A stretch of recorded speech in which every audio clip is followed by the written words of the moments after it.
For more than 100 years, the lighthouse on the old Head of Kinsale on the southern coast of Ireland had been a welcome sight after an often perilous crossing of the North Atlantic by ocean liner.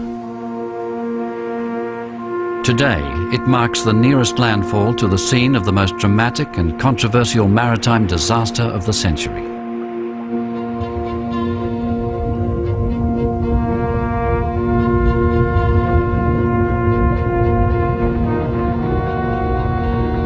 Kilometers offshore, in waters 100 meters deep, lies the wreck of Lusitania, one of the greatest passenger ships of her time.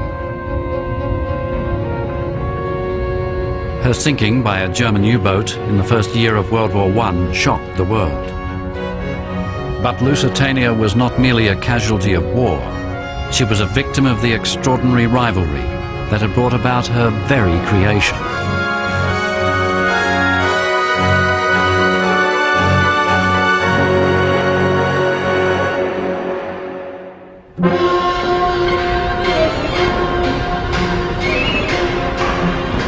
At the turn of the century, ocean liners were the largest moving objects ever built. Grand expressions of the Industrial Revolution. And like rockets of the space age, the liners had become the ultimate symbol of national prestige. The ships evolved from just being a strictly business venture to being a statement about the particular country. Britain and the new united German nation became embroiled in an extraordinary game of one-upmanship for maritime supremacy. England had always been supreme on the oceans of the world. So to suddenly have an upstart, a place which hadn't even been a country, get together and build 4 stackers, this was a shock to England, a terrible blow, and they had to do something about it.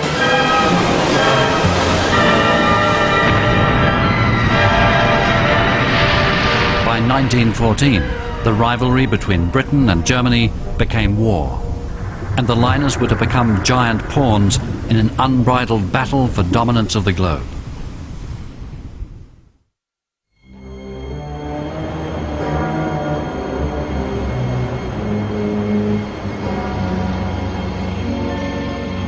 At the beginning of hostilities, the British First Lord of the Admiralty, Winston Churchill, ordered his navy to blockade Germany.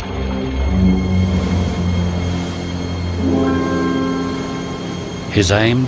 To starve the enemy into submission. As well as having the world's largest navy at his disposal, Churchill requisitioned scores of ocean liners for war duties. And Winston Churchill, who was First Lord of the Admiralty, was determined that he had this sort of extra fleet at his command, which would be the armed merchant cruisers. The British government had subsidized the 2 Cunard giants, Mauretania and Lusitania, for precisely this purpose. But the Admiralty overlooked Lusitania and called up the newer Aquitania. Completed only months before the war, Aquitania was designed as a comfortable, luxurious vessel for the transatlantic run. With guns mounted, exteriors painted grey, and splendid interiors stripped bare, Aquitania and Mauretania were transformed into the fastest auxiliary cruisers on the high seas.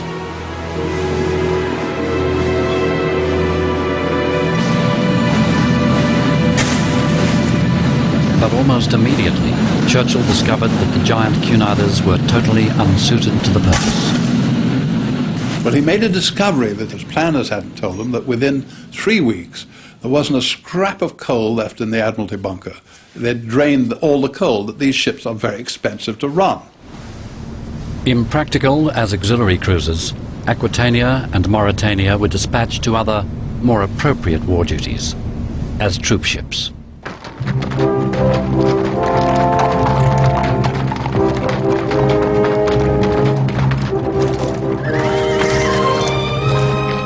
Almost overnight, the fleet of passenger liners that had linked the British Empire in peace were transformed for trooping duties. Indeed, with their enormous passenger carrying capacity, ocean liners were to prove of great strategic importance in the war against Germany. and would help facilitate the spread of the war to a global scale. Hundreds of thousands of eager soldiers from New Zealand, Australia, Canada and South Africa set out on a voyage of a lifetime to the front lines of Europe and North Africa.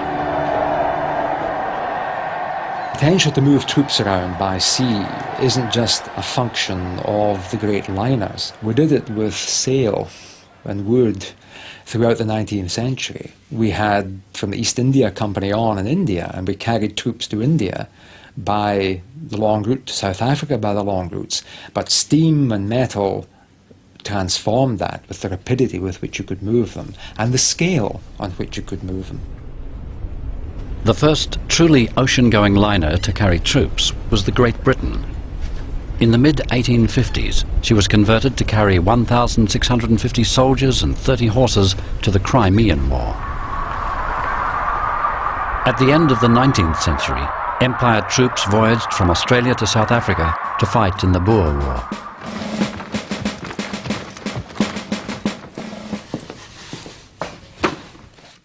And throughout the 19th century, ocean liners were fundamental to furthering France's new colonial interests in Africa and the Far East. Yeah, this is an interesting drawing of the liner Lafayette. She was built in 1864, and later in her career she has been used as a troop transport all over the world with the French troops, and especially the Boxer Rebellion. So this is originally the steerage, which has been transformed to accommodate the soldiers. Here you can see the bunks.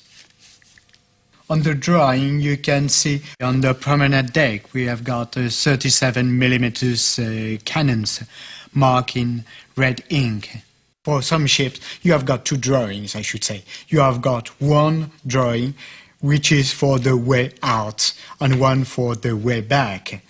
And unfortunately, on the way back, instead of a dining room, you find an hospital to bring back the diseased people or the wounded, even the dead. During the First World War, hundreds of liners served as hospital ships.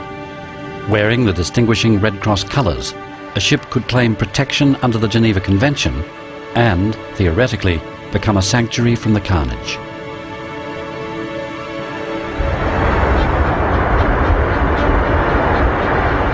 In 1914, the White Star Line launched the Britannic. A sister ship of Titanic, she would be the largest British liner constructed for almost 20 years. But she was never to see passenger service. Britannic was hurriedly converted into a massive hospital ship, and like her sister, would meet an untimely end when sunk by a mine during one of the most ill-fated battles of the war.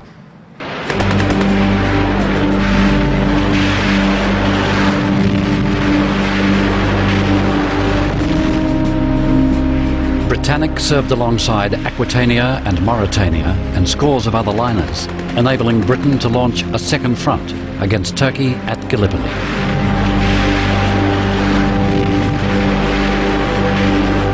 In the first 6 months of the campaign, more than 100,000 wounded received treatment on board one of the 20 hospital ships on duty.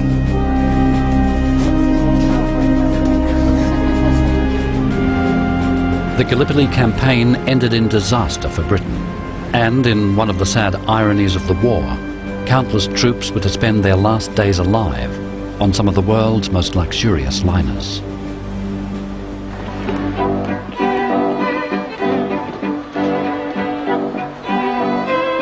As the war escalated, the British government actively encouraged Cunard to maintain a regular passenger service across the Atlantic.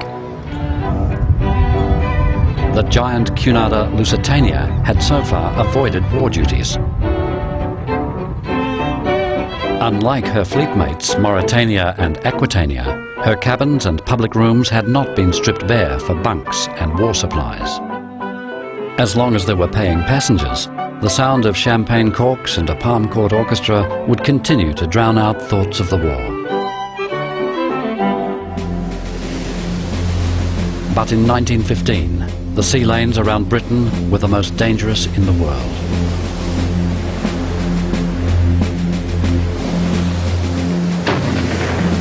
In retaliation for the British blockade of her shores, Germany had declared the waters around Britain a war zone, and every ship met in this zone would be sunk without warning. The German embassy in New York began to advertise in American newspapers. On the side of the Cunard advertisers, they wrote that here a warning to all travelers who want to use a ship of Cunard. Their life would be in danger if they do so. Saturday morning in New York. It was May 1st, 1915. Sailing day for Lusitania. D.W. Griffith's Birth of a Nation was playing on 42nd Street. Bloomingdale's was pushing pianolas, and the stores were promoting Blue Serge Week for men. Cunard was advertising too. Lusitania, the largest and fastest liner in Atlantic service, sails at 10 a.m. Beside it, a warning. Vessels flying the flag of Great Britain are liable to destruction. Travellers do so at their own risk. Imperial German Embassy.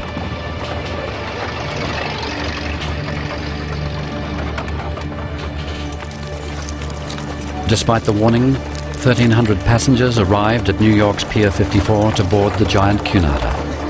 There were only 12 cancellations.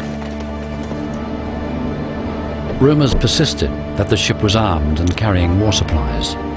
The British denied it. So did the New York port collector, who cleared the ship for sailing. On board were 159 Americans. As citizens of a neutral country, their presence alone, it was felt, would be the absolute guarantee of safety against any proposed U-boat attack. And of the German threat, Captain Turner, confident his ship could outrun any submarine afloat, said, "The best joke I've heard in years." You had that ironic situation, and it looks so naive now, when we think that any shipping company could, in 1914, have continued to keep a vessel in service across the hostile North Atlantic, when it was a German proclivity to sink anything in sight.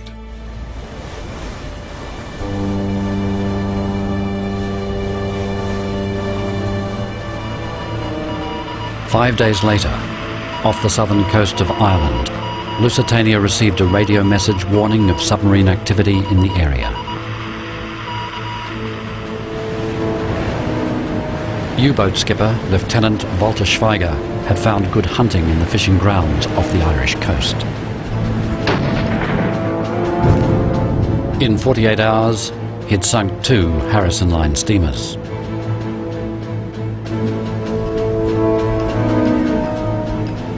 At 2 p.m. on the 15th of May, Schweiger spotted an enormous steamer with 4 funnels and 2 masts. He gave the order to dive and give chase. At 3 p.m., the unidentified liner changed course to take a bearing off the old head of Kinsale. In doing so, it offered Schweiger a perfect target.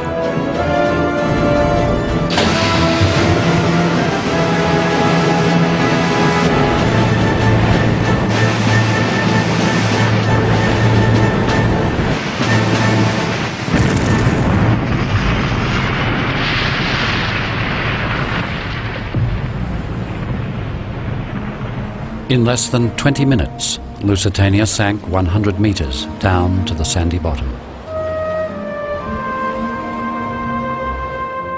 The news reached London shortly after 4 p.m, an hour after the attack. Cunard and the London newspapers said details were still coming in, but it appeared all the passengers had been saved. The next morning, a more accurate picture emerged. Of the 1,918 on board, 1,109